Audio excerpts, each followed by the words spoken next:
On the countdown, John. Mr. Barr, you ready? Yeah. Excuse me.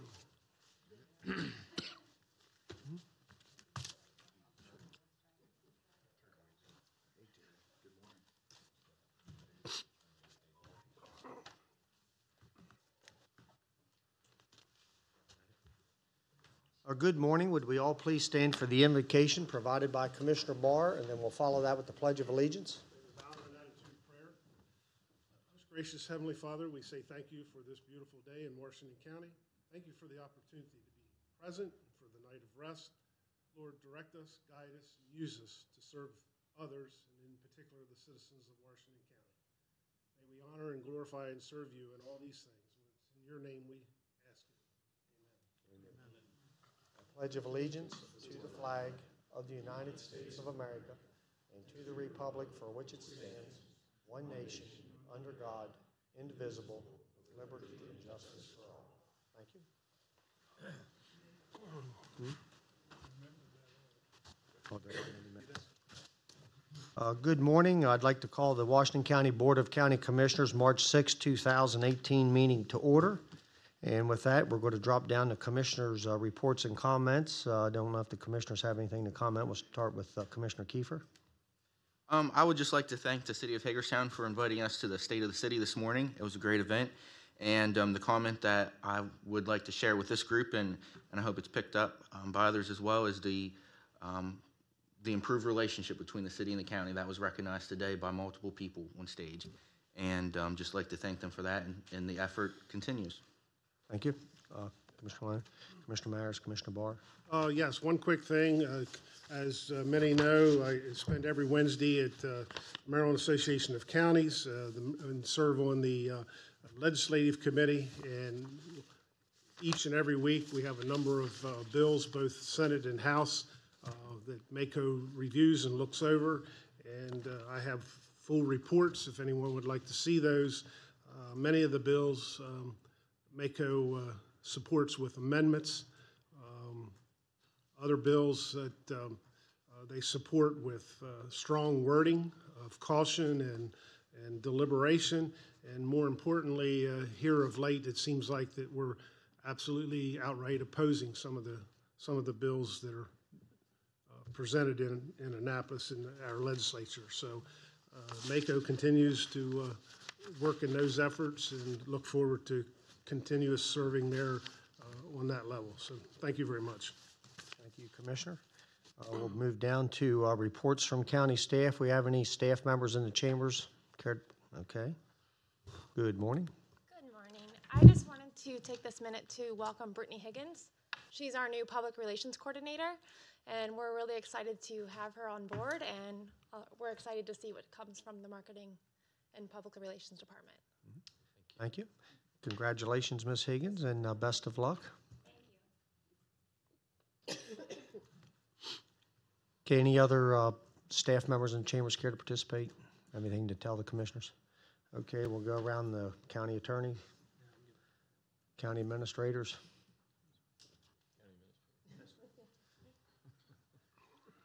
I do have two things, Mr. President. The first is a email that went to the Highway Department I thought was worth providing to you. Is a resident sent in during the past year, and it was, again, to the Highway Department. During the past year, I've noticed your guys dozens of times in my travels clearing trees, limbs, and brush from along the South County roads.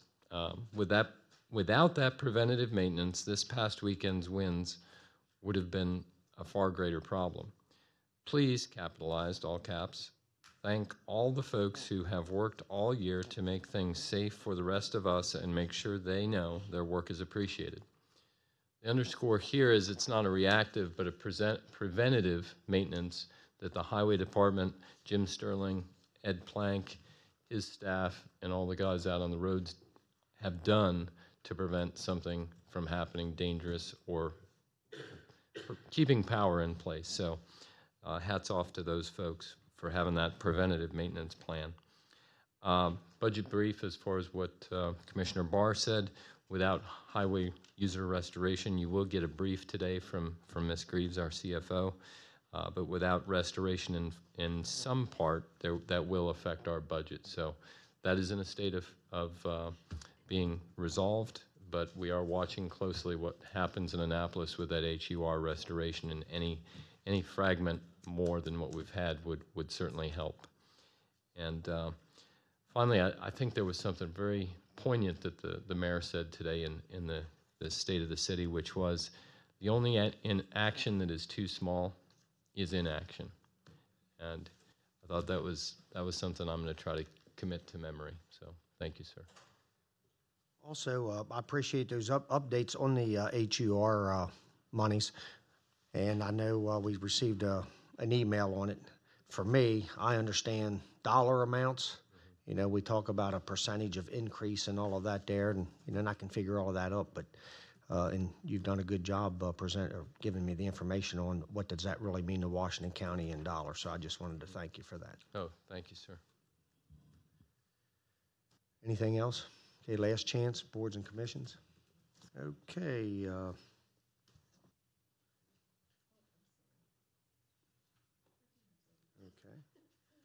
Oh, that's right. Yes, I do. Excuse me, right in front of me. Okay, I actually have 3 boards this morning. The first one is the Social Services Board. Would like to appoint Kathy Powderly to fill an unfulfilled term through June 30th, 2020. So moved. Motion a second. Any further discussion? All those in favor signify by saying aye. Aye. Opposed? 5-0. Okay, thank you. Thank The you. next one is for the Area Agency on Aging Advisory Council. Would like to appoint Brenda Gordon to serve a first full 3-year term. She is currently serving as its vice chair. Second. Motion a second. Any further discussion? All those in favor signify by saying aye. Aye. Aye. Opposed? 5-0. Thank you. And the last one, the Tri-County Council for Western Maryland Revolving Loan Fund has an opening due to a resignation, and they would like to appoint Lucas Cade to fulfill that term through December 4th, 2018. Motion a second. Any further discussion? All those in favor signify by saying aye. Aye. Opposed? 5-0. Thank you. Last chance for reports from county staff. Citizens participation. We have any citizens here today who would care to participate? If we do, I guess we'll start, we'll just do the front row. Anyone in the front row care to participate? Second row? Third row? Okay, please come forward. Provide your name and address, please.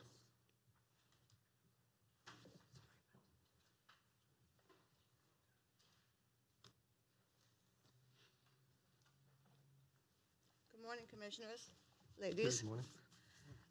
I'm here with a few of my neighbors, concerned citizens, all of us we are. Some of us have never been to one of your open meetings to the public. So we thought today would be as good a day as any to show up and see how you work, come up with decisions, take votes that are so important to all of us, especially the citizens. We thank you for your work. Thank you. Mm-hmm. Thank you. Did you get her name and address? Anyone else in the second or third row care to participate? Fourth row? Anyone else care to participate? Okay, that concludes citizens' participation. And we'll move down to the Urban Improvement Project, the University System of Maryland at Hagerstown Walnut Street Health Services Center. Mr. Halsey, Mr. Apfel, sorry about that. Apfel, and Mr. Bowen. How are you three this morning? Good, thank you. Thank you. Appreciate you all allowing us to visit with you this morning. My name is Blackie Bowen. I'm here with Jim Holzapfel, who is a member of the Board of Regents of the University of Maryland System, and Mark Halsey, who is the Executive Director of the University of Maryland, Hagerstown. We are here to ask for your support for a very exciting project, and let me start by talking about the need. As you know, we have an aging population and an opioid crisis, which are very, very serious in our community. And what we also know is that we're going to need more health care going forward to satisfy the citizens of the community. And there's going to be a shortage of doctors. There already is, but there's going to be an increased shortage of doctors as time goes on. So one of the best solutions to deal with this crisis is to bring more physician assistants into our community.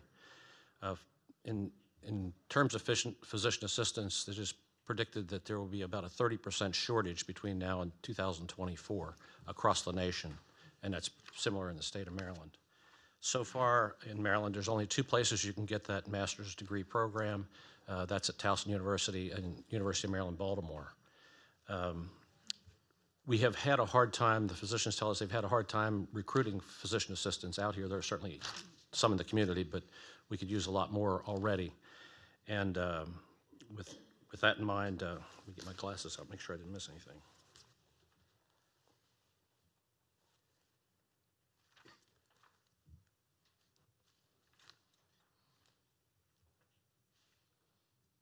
Yeah, the 2 programs that I mentioned before graduate about 68 PAs a year. So that's the number that are coming out of Maryland. If all of them stayed in Maryland, we'd only be satisfying about 50% of the openings. So that defines the challenge.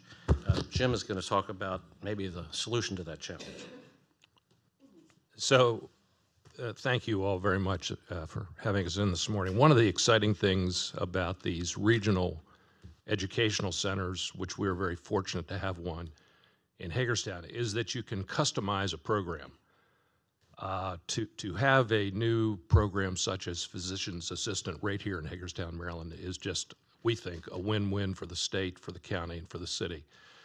So that's what's happened, and we've with Mark Halsey's direction and leadership, we've been able to create a program where Frostburg will actually bring in the teaching staff into downtown Hagerstown to create this new physician's assistant program. It'll be offered starting next summer. So we will get started in August of 2019. The focus will be clearly on rural areas. As Blackie said, we really don't have enough physician's assistants statewide, and you know there's a huge demand in the city, but we really need these type of folks in Western Maryland. We will be admitting 25 new students per year. It is a 2-year program. It's at a master's level. To get into this, you have to have a bachelor's degree. And the selected area, as you probably have heard, is the Murphy Community Health Center on Walnut Street.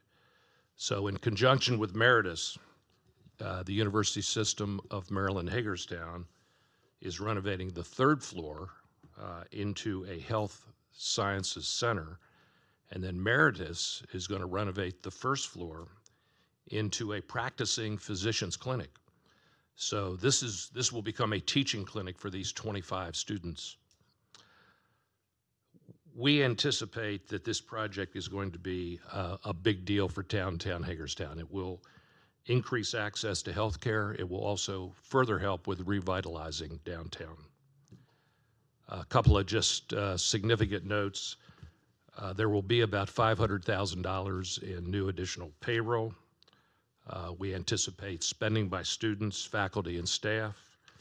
There will be added rental, housing, also some additional homes being purchased by staff that come in and by students. Renovation expenses and cost of the office and classroom furnishings, equipment, et cetera, will exceed $1 million. In addition to that $1 million, the University System of Maryland and Frostburg is committing more than $2 million. To really make this thing go, we need a scholarship program. So we are in the process of raising $1 million exclusively for scholarship. The idea is if we can offer scholarships to local folks that enter this program, that they will stay in Washington County. And as mentioned before, that's what we really need. So altogether, this project will exceed $4 million. And as you probably have guessed, we're here to ask for a little help.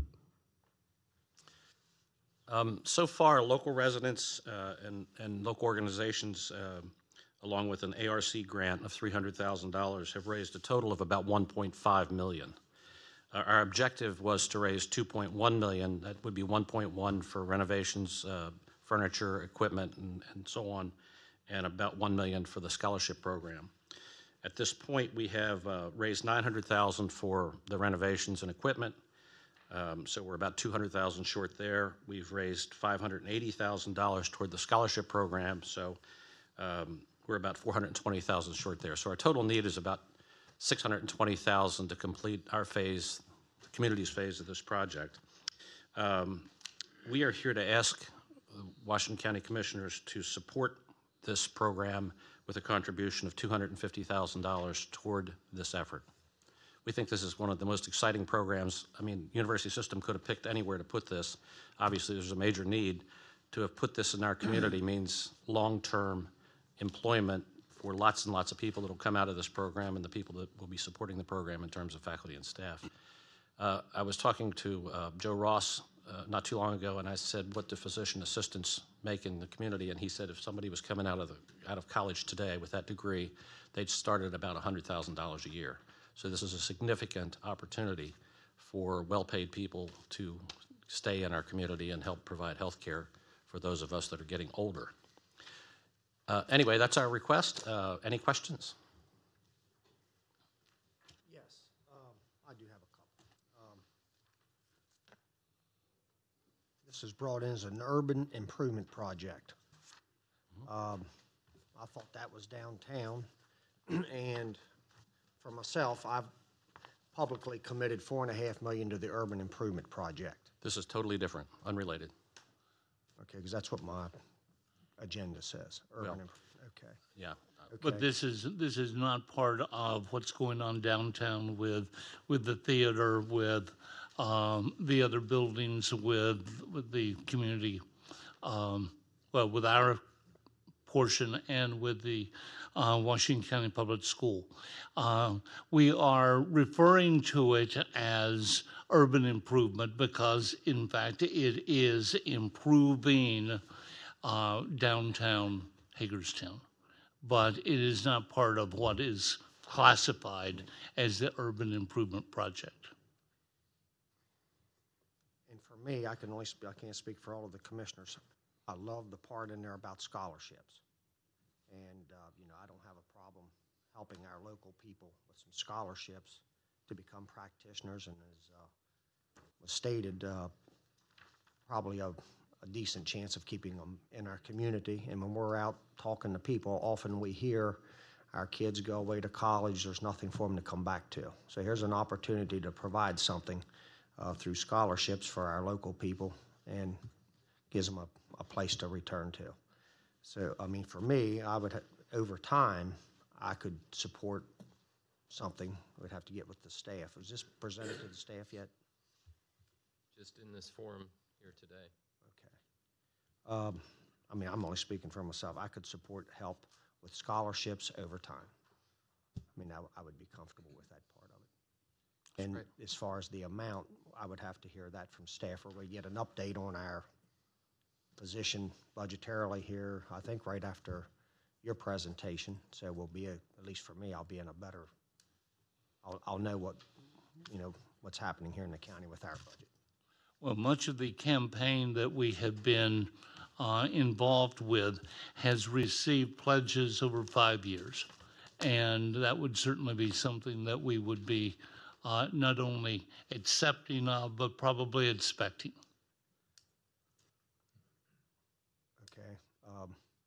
Okay. The other thing is, I heard that word expecting. The other thing is, what's it going to cost to go through that program? What for a full-time student to go through that program? What's the cost? It hasn't been established finally, but roughly it's going to be around $130,000, probably something like that for the 2-year program. Okay, for 2 years. Okay. Yeah, and this program is an intense program. It's how many credit hours?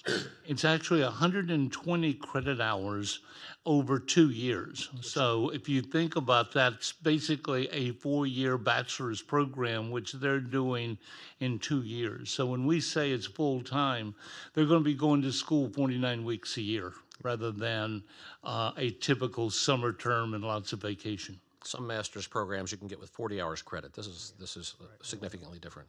Obviously, we want these people to be well-educated since they're taking And you care said of us. $130,000 approximately? About that, yeah. Okay, per year? Or No, for the 2 years. Okay. Okay, they're my thoughts. So I didn't have to. I presume, President Baker and the commissioners, you'd be interested in if there was a scholarship discussion that you'd like the staff to have, it would be a local Washington County resident. Yeah, they put it in there local. Sure. Just want to be clear on that. Okay. That would be our expectation. And, yeah, that's what we thought. Yep. It'd be limited to Washington County residents. Right. We also have some additional research to do on currently what's available and so forth. So we'd like to, as far as staff goes, collaborate with Mr. Halsey to bring that information back, if that's okay. Any other questions, comments, commissioners? Did you say something? You have something? No, I'm saying I'm good. Okay, thank you. Thank you all. Okay, thank you. Thank you for your consideration. You're welcome.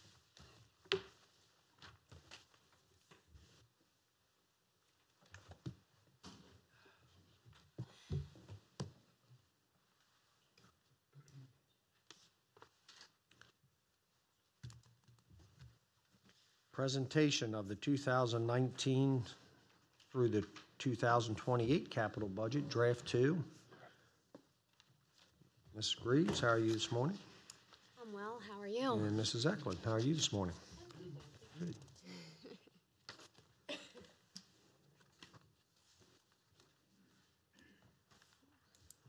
Sarah Greaves, Chief Financial Officer, here with Kim Edlin, Director of Budget and Finance. Good morning. We presented our capital improvement Draft 1 to you last week. So we are here today for a few items to talk about the Draft 1 that was presented, to see if you have any questions or comments, and then to talk a little bit about where we stand with the operating budget. So, regarding the Draft 1 of the capital improvement plan, are there any comments or questions from the commissioners regarding the projects that were included or not included? Do any of those projects include PAYGO money? Yes. How much are we using? Of PAYGO?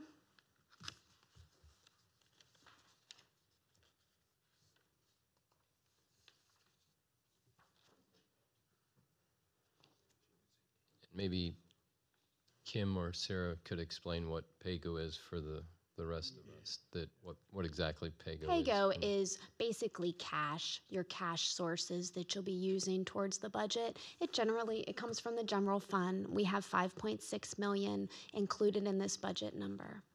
In this budget? Yes, in the CIP budget for FY19, 5.6. What was the total before this budget? $5 million was last year's appropriation.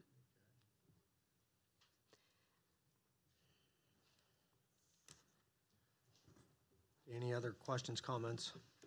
Okay, go ahead. I'm sorry, I'll wait till you're done. No, go ahead.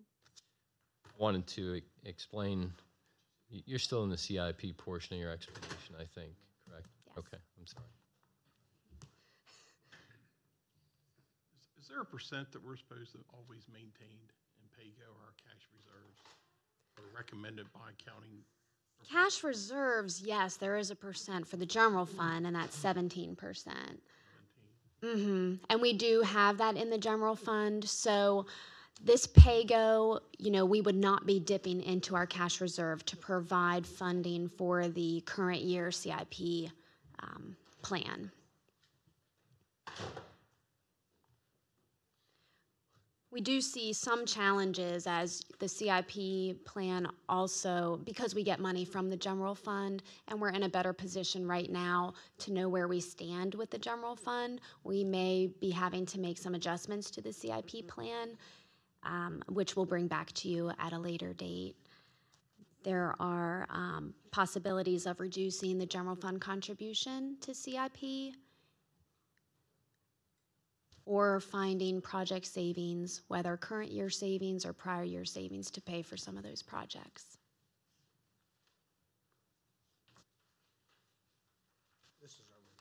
this is a request, not a question. Okay. But maybe, I'd like to know what, over the last 4 or 5 years on our project savings, maybe I could just get a list of the projects and the amounts that we saved. Okay. That's just a request. Thank you. Sure. You're welcome.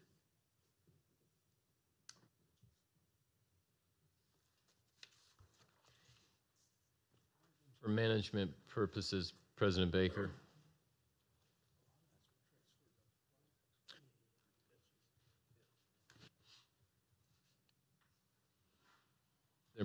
For management purposes, there's probably dozens of projects. So are there of a certain size that you'd like to, projects over a certain dollar value?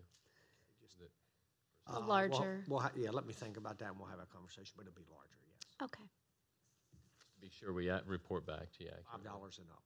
No, Every penny counts, right? $5 is a lot of money to me. But we'll talk. Okay, no problem. If there are no further questions regarding the draft 1 of the CIP plan, I can move into the operating discussion.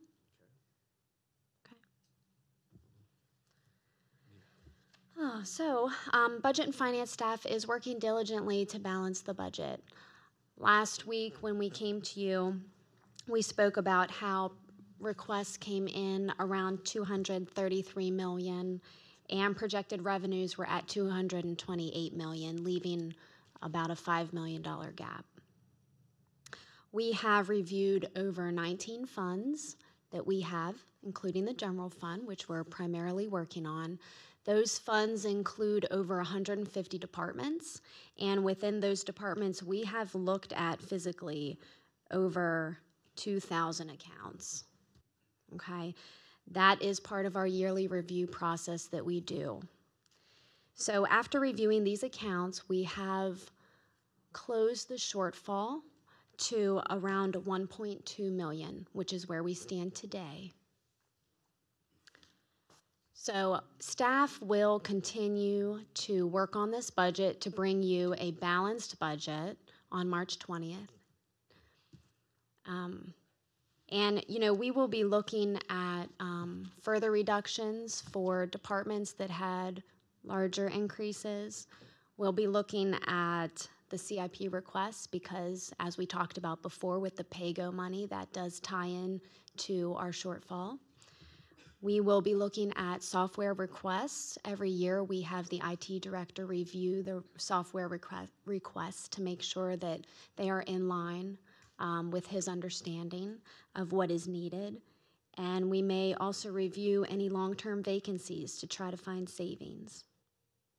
So we have, several items that we'll be looking at to bring this shortfall closer.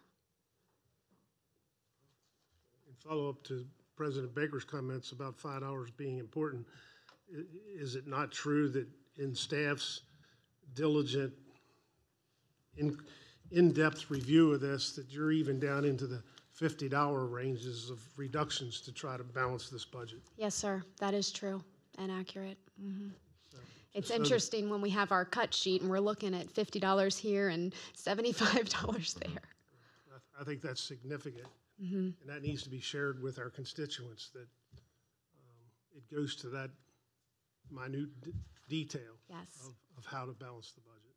And it does go a long way, too. I mean, if we have a couple $100 here and there, we saw the other day they added up to $50,000. And, those are the types of things that you have to be looking at to balance a budget like this.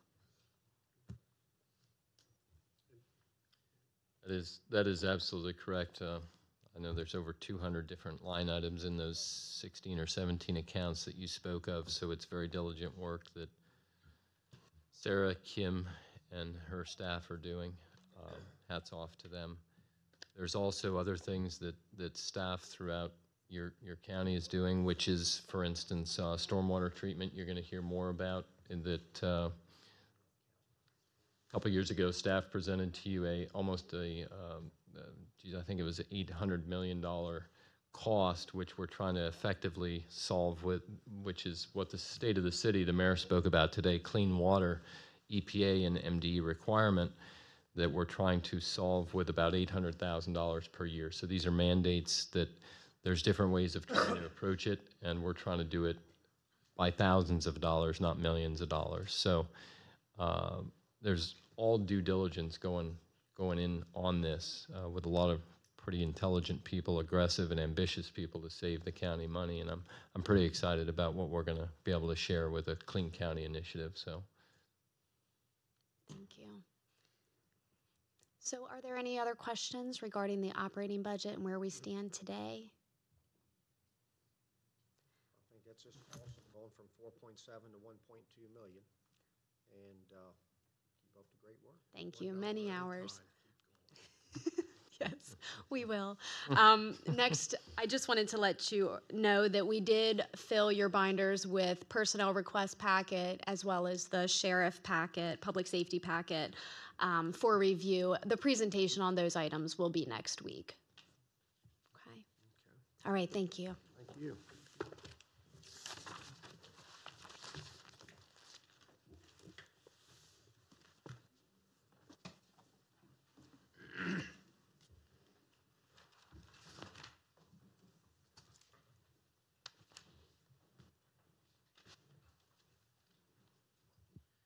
Decision for zoning ordinance text amendment, RZ 16-005. Jill Baker.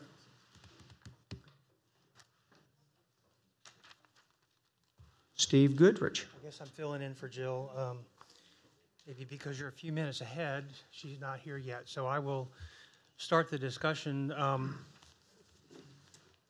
This rezoning case has been before you multiple times. The dates are listed in your agenda. We're back here today really for a formal vote only. As I said, you've met about these several times. They have been adjusted or amended according to your questions and your requests. And what you have in front of you addresses the text that you have before you this morning addresses those discussions that you've had in the past. I want to point out specifically that the proposed amendments that involved convenience stores that were originally part of this are not proposed for adoption today. We've pulled those from the proposed amendment because we discovered that there were things that we had not addressed, and that particular part of the amendment needs more study. So that's not part of what is being presented for your adoption today.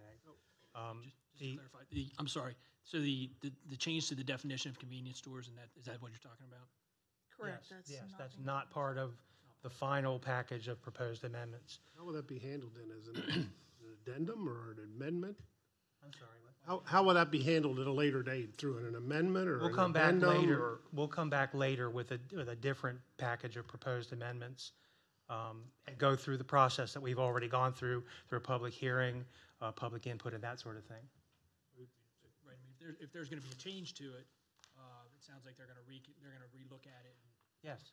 determine how to proceed. So yeah, we'll go through the entire process. Start over Yeah, we again. felt like there needed to be a more in-depth analysis and discussion about that. So we wanted to get the rest of these amendments through because they're sort of smaller and we've had some questions about it. But the convenience stores, we decided there was more analysis needed. So we wanted to pull those back and give those the fair amount of time that they deserve, given some of the issues that we've been having occur across the county here. Do you have a timeline for when you expect that to be completed? No, sir, not at this time. As soon as we can, we'll get on top of that. We are working with the Department of Plan Review and Permitting to go over some of the issues that they have come across in terms of plan review and things like that. So we'll have those discussions and then try to come back with a more thoroughly analyzed project and amendment here in the next probably few months or so. And in addition to that, another reason why we thought it was worth pulling is that, at least in the urban area, the nature of convenience stores has changed over time, and they are not what they were back in the 70s when the term was originally coined. The county is able to deal with the question of convenience stores in the urban area they're considered mixed retail uses rather than a defined convenience store. And in fact, they aren't listed as a particular use in the urban zoning districts in our zoning ordinance. So they can be dealt with and managed and allowed or not allowed in the urban area by looking at them as mixed retail uses. In the rural area, which is where the real concern has come up, what's in the ordinance now will stay in the ordinance for the time being, where you have a definition and a size limit. That's going to stay until we take this more in-depth look at the entire subject and possibly change that, possibly not. I don't want to commit to anything at this point because we haven't done that detailed analysis. So if there's concern that we're still have these issues in the urban area about convenience stores, that shouldn't be, because they're considered they're allowed as a different definition rather than convenience store.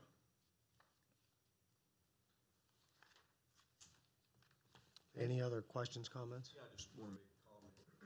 I'm glad we're doing this because, you know, I think some of the perception and reality is that we're taking the convenience store and making it to a much greater thing than what it was intended to be in some cases. And I look at that pilot on Maryland Route 63, right next to the interstate. That was back when that was approved back in the 90s. I think it was 90s, but it was termed as a travel plaza. It was not a convenience store, but a place for automobiles to come in. And that turned into be, and still is, one of the biggest truck stops we have here. And that's what it is a truck stop. And I believe that we've really got to look into not only the definition of what the convenience store, a travel plaza, a truck stop, all the things that we're trying to throw in this basket. We need to really get a little bit more definitive of what really we're trying to accomplish when we approve. And maybe there needs to be something that takes each one and based on its own merit, where it's at. I know some of the controversy we have down at Williamsport.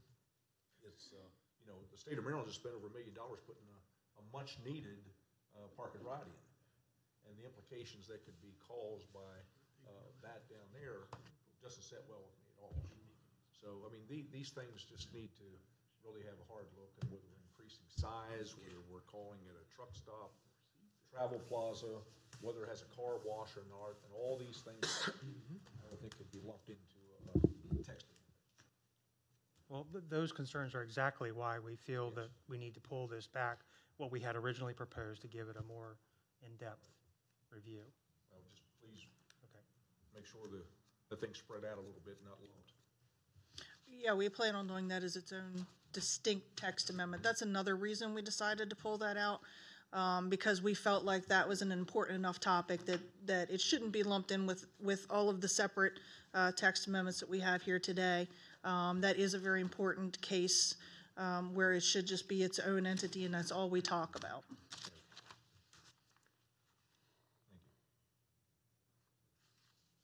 Would it be possible, as we further define gas stations, travel plazas, truck stops, we maybe look what some of our neighbors to the east and west of us do as far as just how they treat those types of businesses? Yeah, we typically review adjacent zoning ordinances to see sort of how they handle it, because when you start touching borders, you want to be as compatible as you can be. So absolutely, we'll check into those and respond back to you with what some of the adjacent jurisdictions have. That's a routine part of, when we're talking about text amendments, that's pretty routine for us to look at other jurisdictions. Not that we copy them. Sometimes we do, sometimes we don't. It depends on how theirs fit in with our scheme of doing things and our unique population and our unique geography and that sort of thing. So, yes, we'll do that, certainly. What is the definition, the exact definition of a car wash? Well, I don't think we have a definition of car wash. And if we don't have a definition, let's just take a minute to see if we do. I don't think we do, but I would say, first of all, it's kind of difficult to define every possible term. And when we don't have a specific definition in our zoning ordinance, we go to the generally accepted definition. We go to the dictionary, and you go to the what's generally accepted in the community as a car wash. Since you've raised that question, I'm sure when we go back and look at the convenience store, we can look at what the definition of a car wash ought to be. But we don't have one, right? No, we do not both looked, currently we have don't one, have so we use basically we would use the dictionary.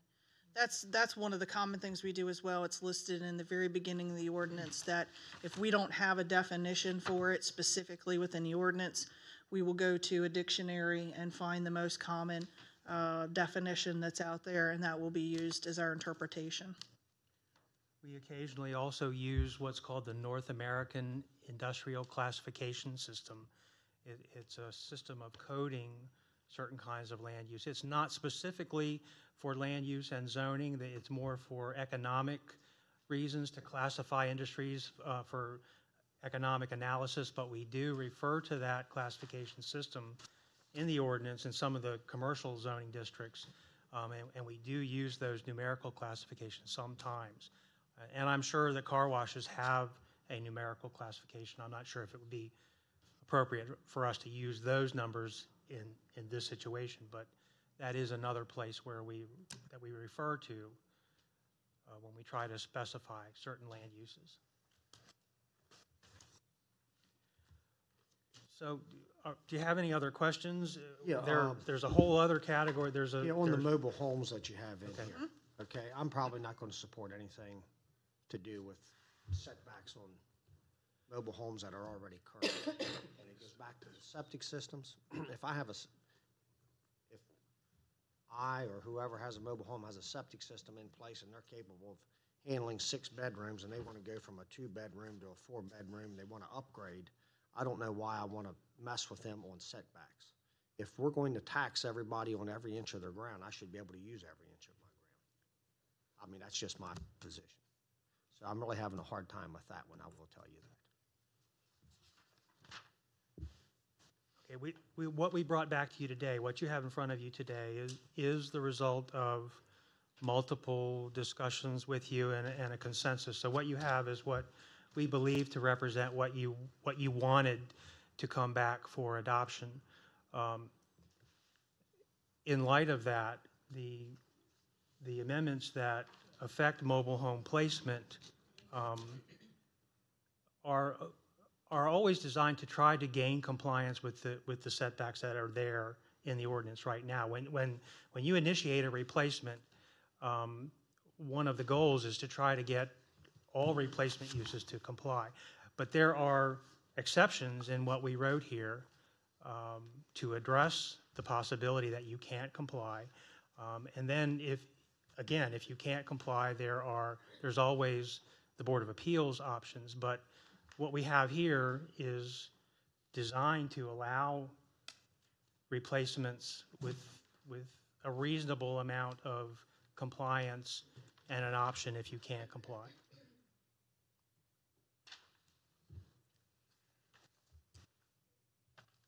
So if you want to go into that in more detail, I can do that.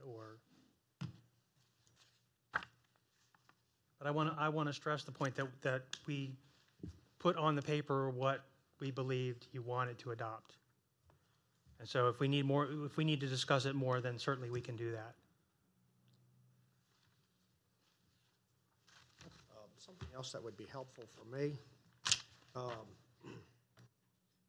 I know you've given us paperwork on it, but I don't know how you could come up with some sort of an easy, at our fingertips type chart. Everything that's permitted under highway interchange, everything that's permitted under business local, and I know we have books and all of that, but if there was a way to come up with some sort of a chart that we could keep at our fingertips so that we could just pull it out of our desk and look at it, because a lot of times you come in and you have requests, and we have way too many designations, in my opinion. Way too many Designations. designations of what can be put where, and it's just, I mean, it's a lot to keep up with. That could be something, could be on a quick link to our new website too that we're designing, correct? Okay. We started that process of charting rather than listing uses in the various zones. And in the rural area of the county, there is a chart in the ordinance. It's Article 3, where you can find a chart with uses listed on one side and zones listed across the top. It'll do exactly what you're talking about. I won't kid you, that's a monumental task for the rest of the ordinance because there are so many different uses. There are different versions of uses and varieties and lots of variables, I'll just say, in doing that. But it is possible to do that. And I could tell you that we could work on something like that for you. It will be. And it doesn't have, well. It's not something I can give you tomorrow. I understand. Okay. So. And I'll tell you generally that staff agrees with you that it would be easier to have a chart that you can refer to quickly, but it's a lot more complicated than it sounds. If it's confusing for me, who I don't deal with text amendments, zonings every day, but what do you think it's like for the citizen out there that has a lot of questions and concerns? And, the usual process and what appears to be easy for us is to go to the zone that you're located in, and there's a list right there for you what's permitted, and then another list of what's a special exception. So in the interim, to make it clear about how the ordinance is used, just go to the district that the property's located in, and you'll find a list there for you.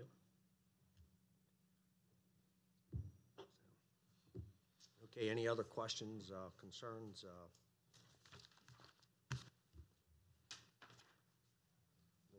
Did you want to remove the mobile trailer amendment part today and make that separate? What's your request, Mr. Baker? Well, that's going to wait for them to bring everything, come back with it. What would you like? It's whatever you're willing to make a motion for. I'm willing to support. I hear you. So we want to see if there's anyone else for a motion or how they want to move forward. Or we can bring it back. Is that your only objection, bring that back later? That may not be my objection now. Okay.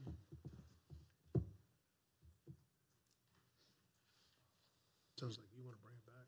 That's up to you. Yeah, I know, I'd bring, I never, if you have more than one objection. You mean bring everything back? Whenever you get, Yeah, do they want to bring this back? bring it back when we have all the answers on the convenience stores? Or just No, or do one at a time. I don't care, however they want to do it.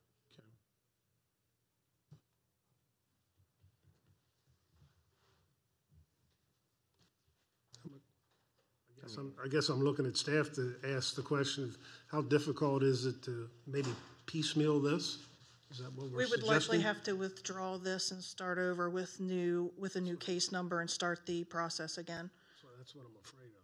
If it may help to have feedback on the portions you would like revised or revisited or studied additionally.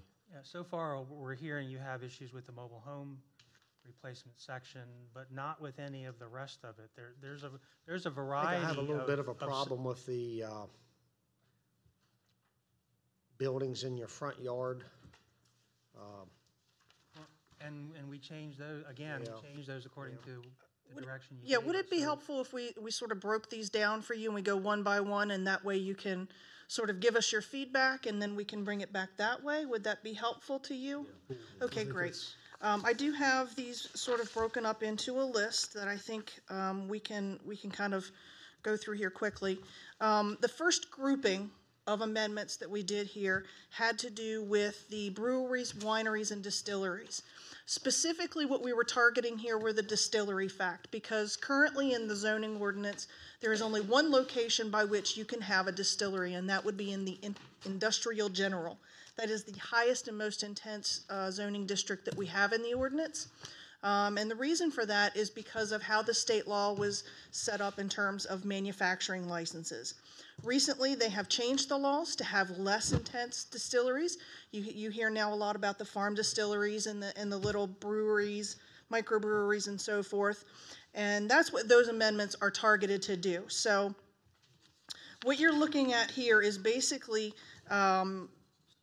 two big definitions that we put in that we don't currently have. One is for a pub brewery, and you did hear some comments on that people in the community really like that because that's becoming more of a niche business that people can get involved with and be good for our community. The second one would be the limited commercial distillery.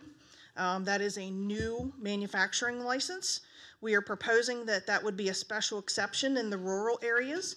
It would be permitted within the rural business, and it would also be permitted within the commercial districts, BL, BG, HI, those type of districts. As far as the wineries as far as the wineries go, there are no changes. As far as the breweries go, we are adding the pub brewery definition and the microbrewery definition. So that's a summation of those set of amendments. Does anybody have any questions or thoughts about those sets? Okay, excellent.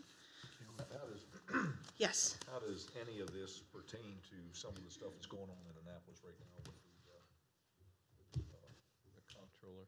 Yeah. Comptroller visited recently and made some comments and reviewed some language at the state level regarding breweries. Do you know if this has any bearing on that? I don't believe so, because I think that's specific to how much the license allows them to brew or sell or whatever. We don't get involved with that at a land use level. We're more interested in the intensity of the use, and the state licensing board have the authority then on how much and where they can sell it and that kind of thing. But if the state regulations change the details about any particular license, there are 8 or 9 different kinds of licenses that you have to get at the state level. And we use the state's definitions in our ordinance. So if they change the criteria at the state level, that doesn't automatically, well, actually it would. If they change a license number 8 to have certain criteria, and we reference license number 8 in our ordinance, that could have an effect on us. And we would have to look at what these specific changes are and go back and look and see how they affect land use. If they're going to permit more or less production, for example, gallons or however they measure production, it might be inappropriate for a certain category of a license to be allowed in a certain zoning district.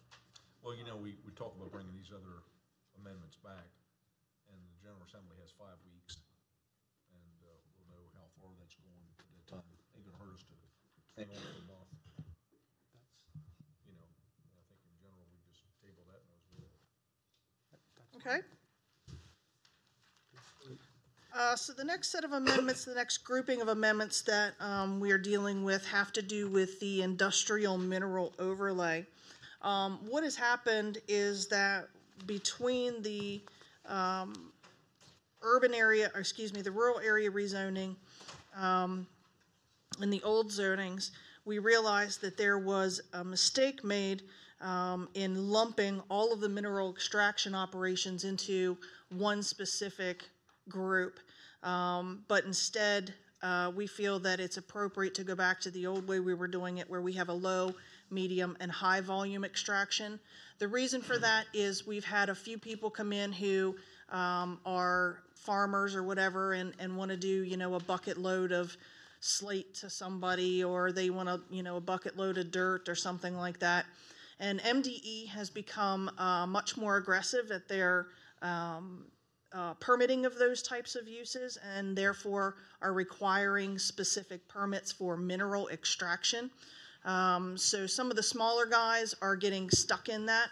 And what we have done is added definitions back in there so that from a county level, we can just let them proceed and get a zoning certification and not get held up in a process like you would for, let's say, a Martin Marietta or something like that.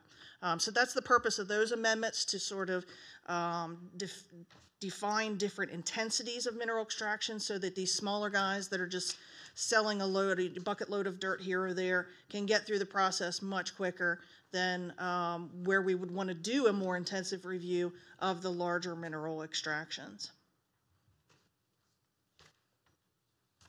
And that's going back to a scheme that we had in the past.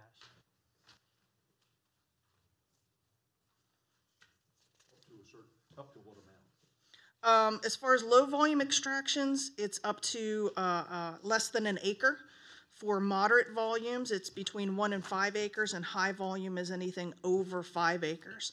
The overwhelming majority fall into that low to moderate, mostly into the low, to be perfectly honest. MDE, Maryland Department of the Environment. The reason why I'm asking. They are monitoring that now. Well, so if you go out here and you're in a low category, you do that basically to be left alone. Okay? You would hope. So I guess my point is, so you do this 1 acre, but then all of a sudden you may extract and then fill in with rubble, rocks, debris, whatever, cover that, and do the next acre. True? Sure. Yeah, we still consider that a low volume. I don't think we're considering it cumulatively because you're only dealing with very small areas at a time. 1 acre, disturbing 1 acre, you still have to go through the grading and sediment erosion control and stuff, but in the real scheme of things, isn't a lot of dirt being moved. Like I said, unfortunately, what has happened is Maryland Department of the Environment has become more strict about those rules. And even for less than an acre, they are requiring them to get mineral extraction permits. Even for less than an acre. Unfortunately. Okay, thank you.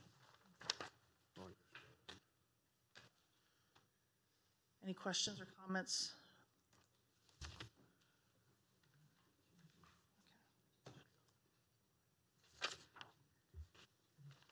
Okay, thoughts? I still have just a couple more. I'll try to run through these really quickly. I apologize. The next set deals with automotive sales and service. We're just clarifying the difference between service stations and automotive repair, body work, and that kind of thing. We've run into some issues where people were running auto body shops in residential neighborhoods, all hours of the night, fumes, noise, and all that kind of thing. So we wanted to make sure that we are very clear in the ordinance about what we define as a service garage, as an automotive sales, auto body, so forth and so on. So it really doesn't change a whole lot. We're not really adding anything. We're just sort of moving around what we already have and making it much clearer. Excuse me, Joe. Yes. Excuse me. Do we distinguish when we talk about automotive service stations? Are we automobiles versus larger pieces of equipment? Is there any kind of distinction made there? We typically include your small equipment like tractors, lawn mowers, your small engine repair. I don't believe that we allow like a dump truck or that type of thing. That falls more toward the truck repair, tractor trailer repair, that type of thing. That's a separate category. Okay. Anything else about the automotive? Okay. The next set, as alluded to by Commissioner Baker, has to do with the accessory structures. And what that has to do with is requiring the accessory structure to adhere to the front yard setback. We are not, and I'm going to repeat that, not saying you cannot have an accessory structure in your front yard. You absolutely can. You have before, you will now. What we're asking is that accessory structure have to comply with front yard setbacks. Right now, they can get closer to the road than that front yard setback, and what we're fearful of is that that will start creating problems with sight distance, if we need to come in and get road right-of-ways or that type of thing. So we absolutely are okay with the accessory structures being there. We simply want to be able to say, you know, you have to meet that front yard setback. Side yards and rear yards will still stay the same. They can still encroach upon those a certain distance, depending upon the size of that accessory structure. It's just those front yards we're concerned about specifically because of road entrances and that kind of thing. So if I have a front yard and it doesn't front a road, I still have to meet the setbacks. If it's a front yard, yes, it depends. If it fronts like a public lane, or excuse me, a private lane, yes, we would consider that a front yard, because there's, I guess, a potential that at some point that private lane may be expanded into a public road and be taken for county right-of-way. Okay. All right.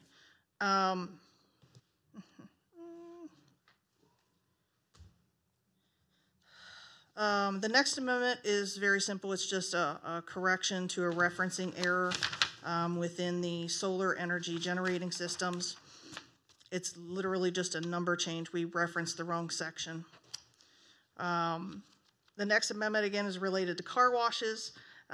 In the past, we've sort of lumped them in with the automotive care facilities. And what we're finding now is that there are more and more standalone car washes. They're not necessarily associated with a gas station or an automotive repair or something like that. So becoming a standalone, we need to have that as its own use out there in those districts, and we simply put those in the same districts you would expect to see any type of retail services similar to that. Jill, sorry. Back to the accessory buildings. Yes. Do we have jurisdiction over state highways? No. State highway sits there.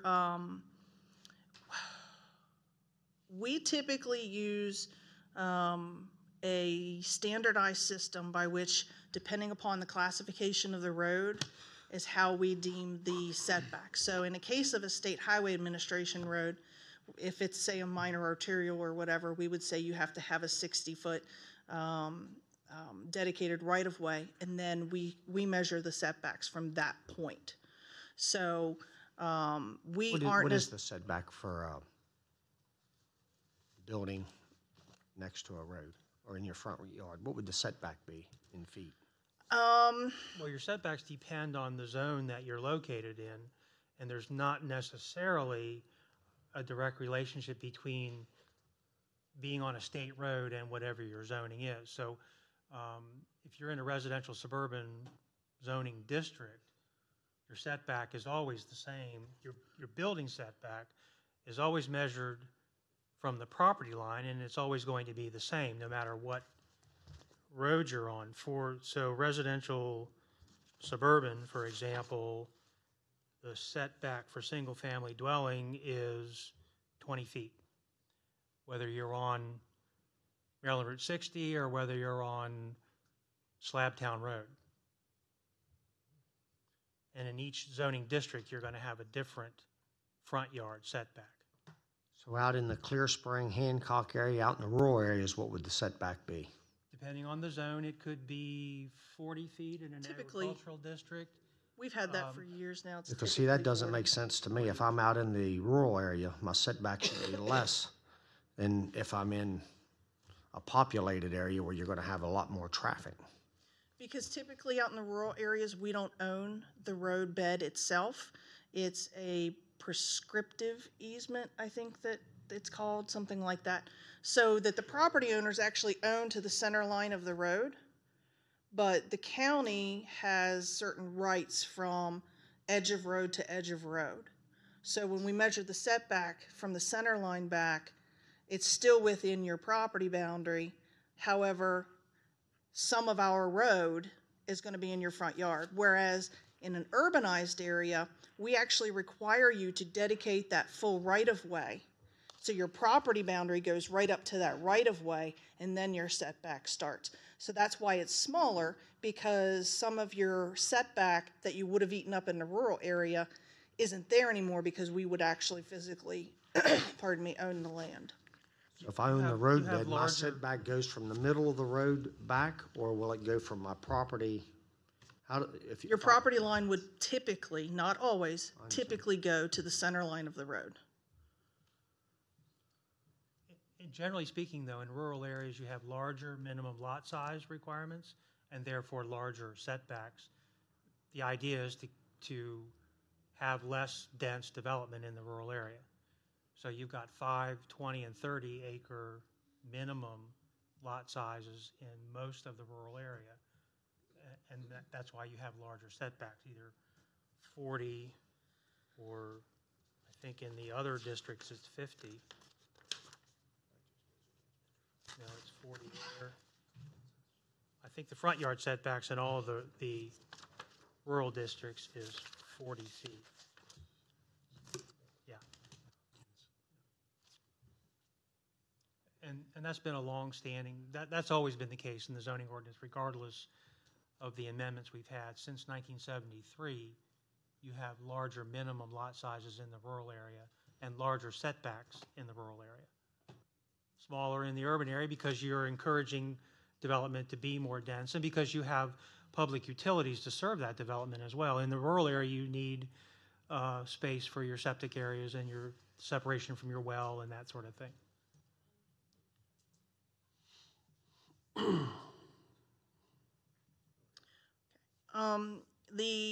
The next set of amendments that deals with the mobile home, manufactured home, again, we changed the definition of that to bring it up to a more current definition to make it much more clear about what we're talking about when we talk about manufactured versus modular. They are two different things.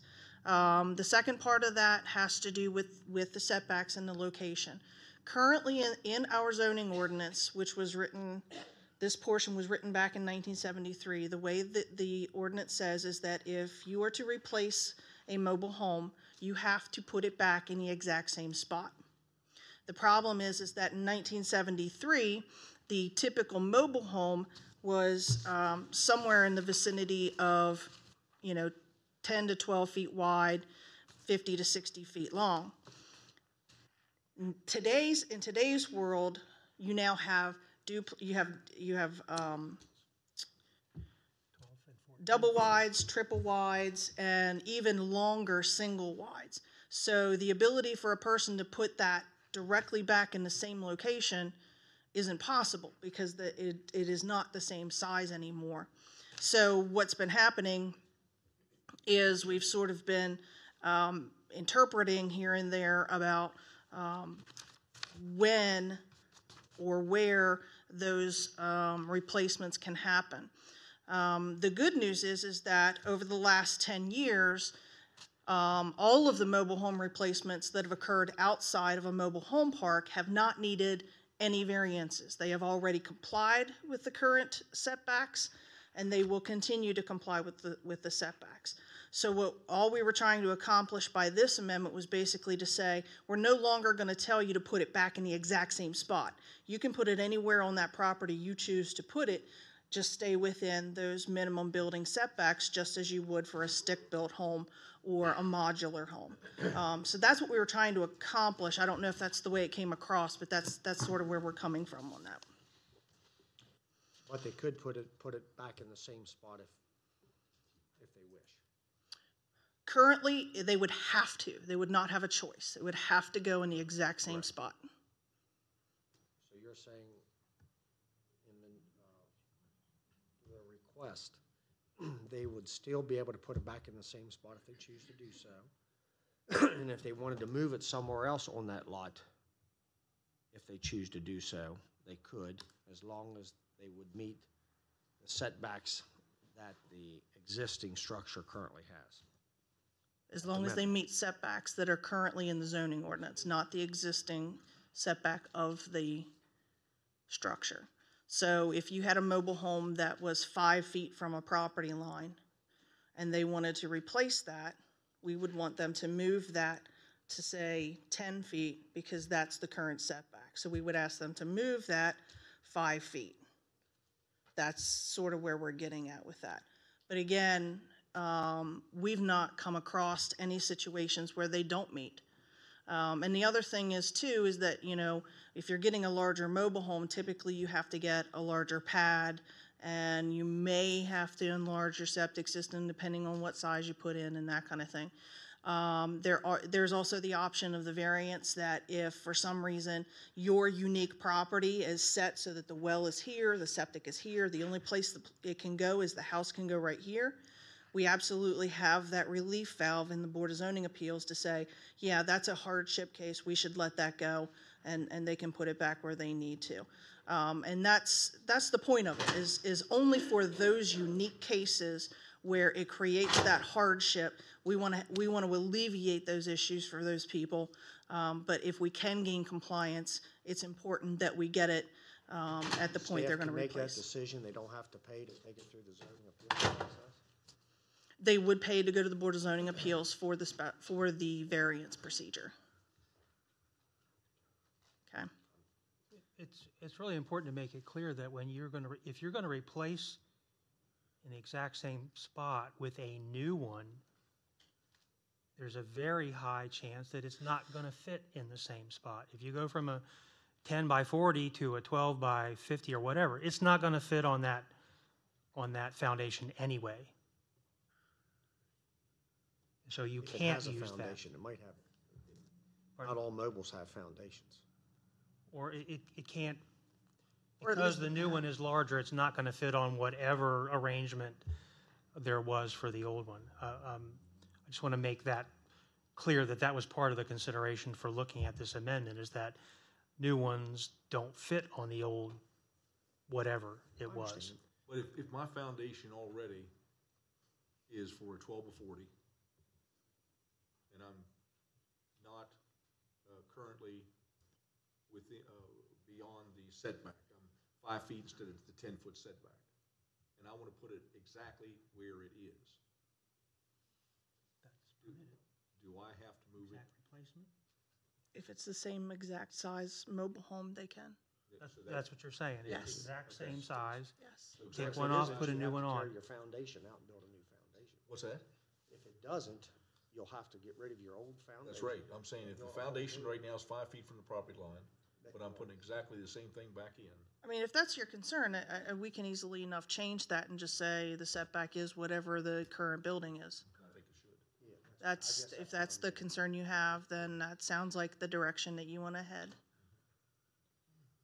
And it's their decision, obviously, owners.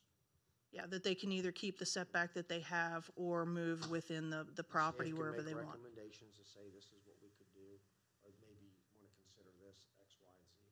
Because a lot of times it comes down to that. Agreed. And another thing too, if you have it, again, using the 5-foot analogy, if you want to get a little longer by 5 or 10 feet and take it all one direction, you'll use 90% of that foundation and just add to it. So it's not like a total loss. And why not? I mean, the old one was 5 feet away. Why can't the new one be 5 feet away? As long as the other side supports it. I mean, I'm saying that absolutely. The other side of the property still would require to have the 10-foot setback. You can't make it longer to go on that side that you're already that you don't. If you currently meet that, yes, we wouldn't allow you to encroach, unless, of course, you were in a unique situation where you have a non-conforming lot, that it's just a very tiny lot, and you really have nowhere to go. We do have stuff in the ordinance that allows for there are standard modifications in there that can be applied. You don't have to go to the Board of Appeals for those kind of things. Those are standard. It's important for you to know that we always, when we're looking at amending the ordinance, we're always, part of the consideration is always to try to get non-compliant situations into compliance. And so that's part of how we came up with what we came up with multiple times. The other thing, important distinction to make here in the mobile home discussion, is that you have differences between your willful decision to replace one with another. You decide on your own to make a replacement, rather than a situation where you have a fire or a flood or something where your mobile home has been removed without your permission or out your desire to do that. And in those cases, you can replace them. If it's an act of God, you can replace it where it was before without compliance with the setbacks. And back to buildings, are you done, Commissioner? Sorry. Back to buildings, that you have to have a setback in your front yard.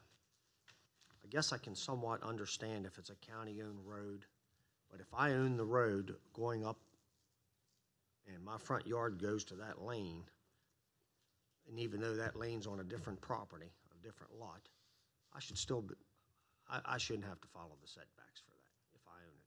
And you said about a possible future, if the county were to have in the future plans to own that road and so forth. They're never going to own the road that I go back to my house. But you have setbacks no matter, regardless of whether you have road or not. You always have setbacks to comply with. And there's always going to be a front and a side and a rear. Even with private driveways today, there's a front and there's sides and a rear yard, and the buildings have to comply with that. So even today, So if somebody, it could go back to my definition of my front yard could be different than yours, depending on, anyhow. I'm just having an issue with that. There are several ways to measure a front yard. Okay. I just have a problem with setbacks, and I understand you don't want to build it right on the line. And if you're talking a 40-foot setback for a building, some property owners, their front yard's going to butt right up to a lane that the public's never going to have access to, and other than visitors coming in and out of the lane. I don't understand why, if you wanted to move your shed closer to that property line, why couldn't you? Well, also understand that sheds are different than your principal dwelling, and the size of the shed has a bearing on the setback that you have to use. So there will always be setbacks, but they can be varied based on the type of the building, whether it's a front, side, or rear setback. And there are modifications built into the ordinance that can be applied on a routine basis if you have unique situations. Yeah, I'd just like to see a chart showing the setbacks in the various areas of the county. Okay.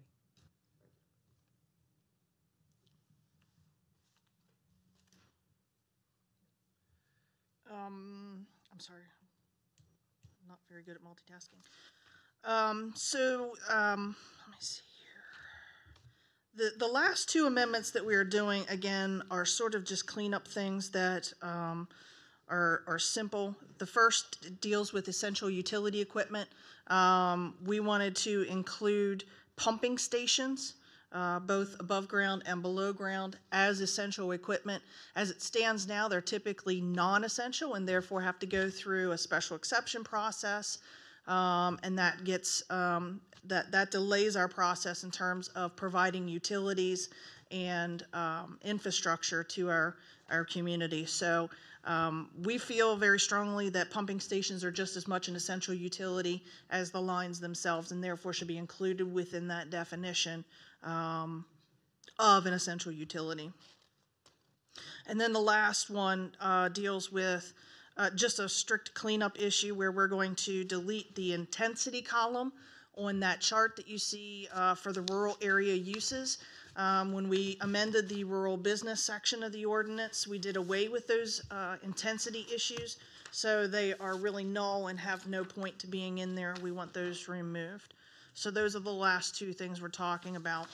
So if I can summarize this very quickly and hopefully bring this to conclusion, it sounds like the commissioners are okay with the majority of these amendments.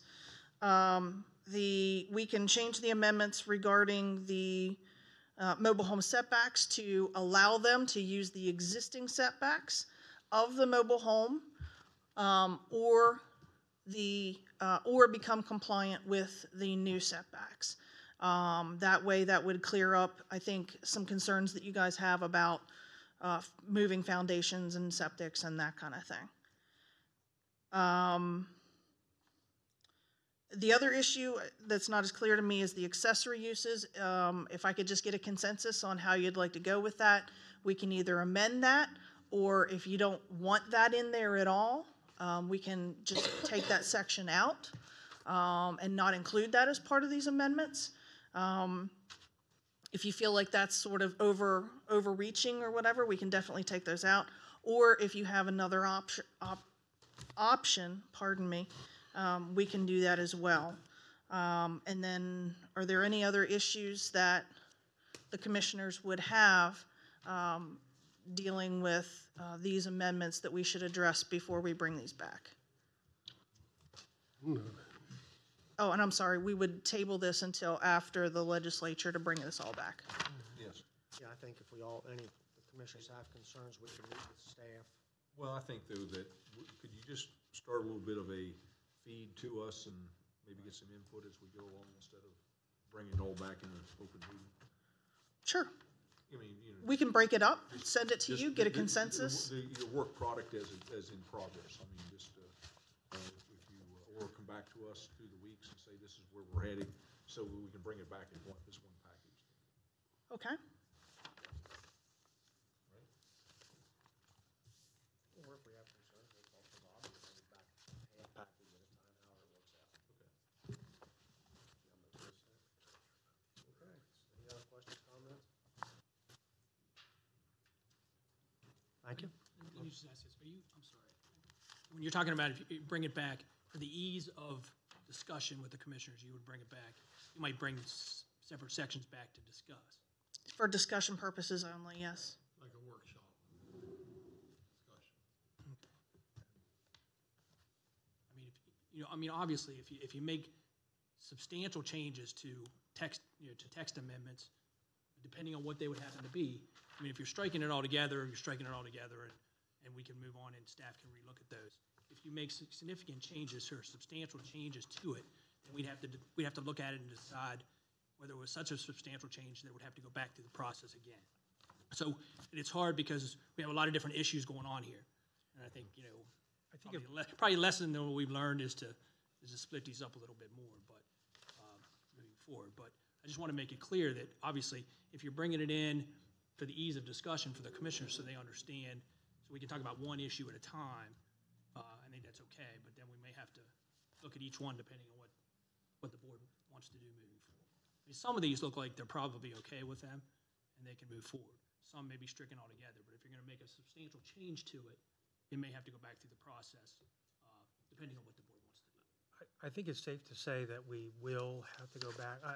I'm going to suggest right now that we withdraw the amendment that we have going on right now based on all of this discussion, and to make it this very clean and very understandable, that we simply withdraw the application that's pending now, start over with individual amendments, like you're saying, one at a time, and then there's no question that we have to go back out for public review when we get a final product that we're. I mean, when you started out the discussion, I was okay with, you pulled one section out because there were some issues, and I think that's the right thing to do.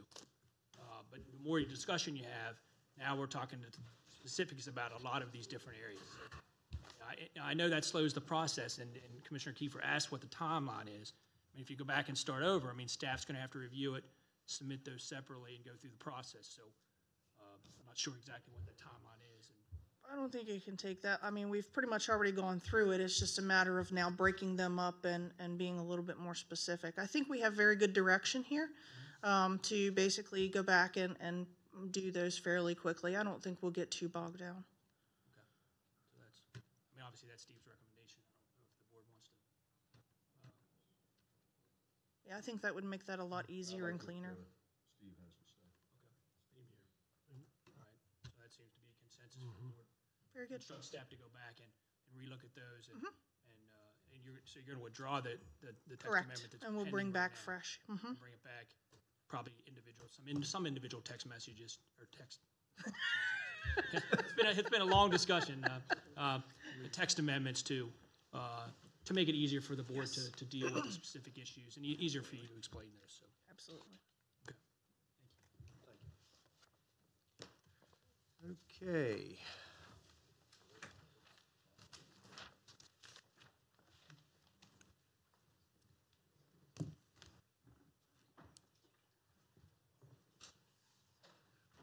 Okay, Leitersburg Ruritan Club, a request to release conditions and revisionary provision. Ms. Small?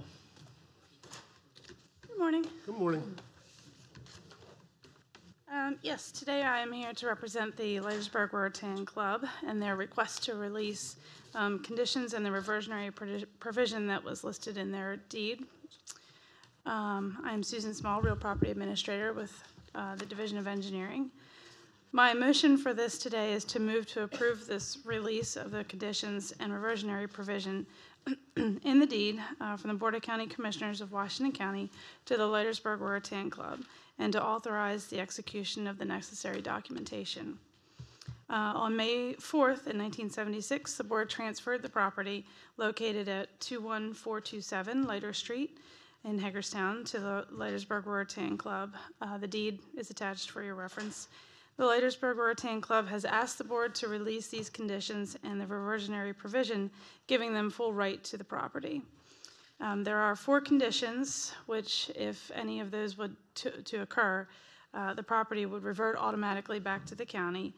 And the Leitersburg Ruritan Club has expressed interest in improving the location for the community, and in doing so, they would construct a building, and they'd need to use some borrowed funds. The lender will not loan the funds unless this reversionary provision has been removed. They don't have unrestricted rights to the property at this point. Upon the board's approval, the county staff will record a release of conditions and the reversionary provision in the land records for Washington County, thereby terminating the conditions and releasing and relinquishing the reverter provision. Today we do have a couple of the members from the Ruritan Club here representing. Any questions?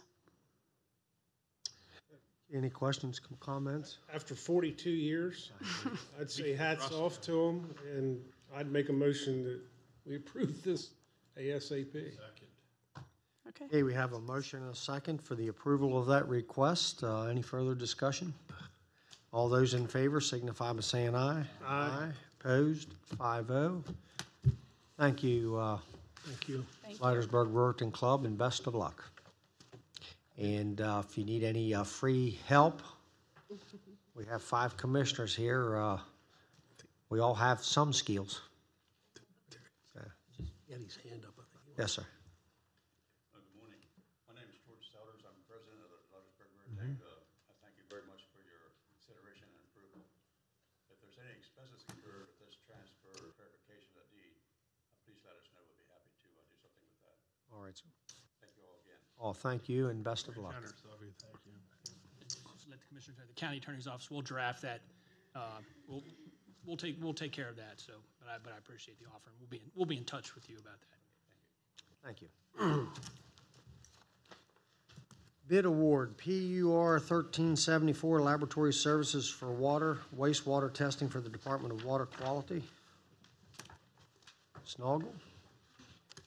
Good morning. How are you today? Brandy Nagelbauer for the Purchasing Department. Sherry Alidusti, Chief of Laboratory Testing. The recommendation before you today is for the bid award of PUR 1374, Laboratory Services for Water and Wastewater Testing for the Department of Water Quality.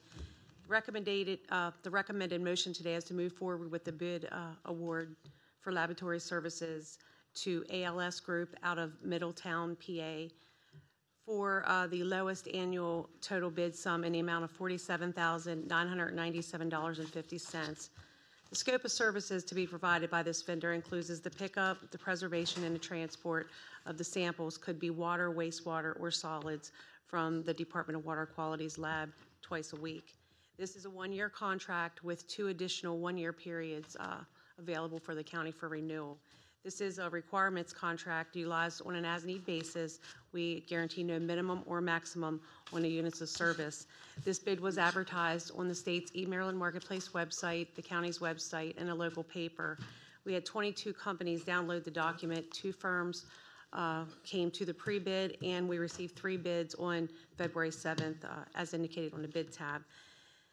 The funding for the services were budgeted in the Department of Water Quality's operating budget in the amount of $22,000 remaining in their FY18, and a proposed budget of $59,000 in their FY19. Okay, any questions, comments? If none, we need a motion for the recommendation. So moved. Motion a second. Any further discussion? That'll come out of our 2019 budget, that 95,000 additional money, is that correct? That's what it's saying? It's going to come out of both because they're going to start the contract before the budget year ends. So they have allotted amounts in both FY18 and FY19. Before she leaves, oh, I'm sorry. I had a before she leaves, Ms. Aladusti is speaking of preventative maintenance and work that you don't hear about because it's done properly. Ms. Aladusti is behind the scenes constantly, and I'd like to recognize her before the commissioners for her work. Thank you, ma'am. Yes, yes. Okay, we have a motion and a second. Any further discussion?